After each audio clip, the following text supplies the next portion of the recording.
Today I want to talk about some alternatives to piracy. You know, people talk about piracy this and piracy's killing the industry, this industry or that industry. Some of the reason I think people pirate is because they just don't know what to get. And when you talk about certain types of sectors of software, there's always going to be that one or two names that are always brought up. If you talk about photo editing, it's Photoshop. If you talk about video editing, it's Premiere or Sony Vegas. If you're talking about game capture, you're talking about Fraps or DxTory. I want to talk about some alternatives that are free, open source, and work very well, and I've used them myself, most of them, so I can swear by them. Let's get right to it. I'm trying to make this video short today. Here we go, a video editor. This has been used in box office films like Hugo, Pulp Fiction, 28 Days Later, Bruce Almighty, Nutty Professor, Braveheart, and all that. So it's been proven, and it has the quality, and it is free, and hopefully soon to be open source according to the developers of this program. Once again, this is called Lightworks. Go check it out for your 3D rendering and your special effects and your game editing. This program here called Blender does it all. It does rendering, modeling, realistic materials and textures, rigging, camera tracking, animation tool set, sculpting, UV unwrapping.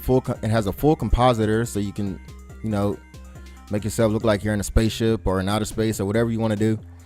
It does video effects. It does some things that After Effects does, but you can't really compare this to After Effects. They're two different animals. But this is a very powerful program once you learn to use it. It does have a learning curve, just like After Effects does. So don't think that you can just open this up and start making this level of quality of special effects or 3D effects or 3D renders. So for your audio, your free and open source alternative will be Audacity. You can use this to do anything audio. You can record yourself. You can edit yourself, edit your audio. You can add effects to your audio. You can cut, chop, and do everything for your audio. This thing does just about anything and everything you'll need for audio. This is Audacity. For your picture editing or your photo editing, you have the GIMP, which is also cross-platform compatible, Mac OS X, Linux, and Windows. And this will do pretty much the same things Photoshop would do. If you need anything better than this, then you're probably a professional who makes money at your career. For the rest of the people out there, GIMP is more than enough for picture editing. So now for streaming and desktop capturing, or something to use an alternative to Fraps and DxTory, you have OBS or Open Broadcaster software. I'm actually using this right now to record my desktop, and as you can see in the bottom right hand corner, it has a picture-in-picture. This thing is very flexible. It does a lot of things, and arguably it might be the best streaming app out there because the paid for apps have their own problems, and they cost significantly more than this application does. This thing does have plugins, and let me bring it up. So here it is right here. As you can see, it works just well.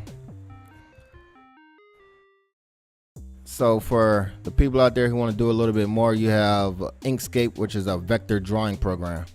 I don't know how to use this, and I don't use it, but I've looked around the internet, and a lot of people swear by it. Like, this is the level of quality you can do. This is it running under Linux. And let me see if there's a Windows version. There's definitely a Windows version. It does work on the Windows and Mac OS X from what I understand. But it definitely does professional quality work. So there's your vector drawing program that is free and open source. There's not a real reason to pirate these types of programs unless you just feel the need to do so. And I mean, I don't care which way or another. I'm not judging anybody on that. I'm just giving somebody who wants to not have the issue of BitTorrents, possible viruses, or they just don't want to steal applications. Here are your alternatives to that. Very good, very professional alternatives. So if you have any questions and comments, you can leave them down in the comment section, and I'll be sure to get to as many as I can whenever I see them. Thank you for watching.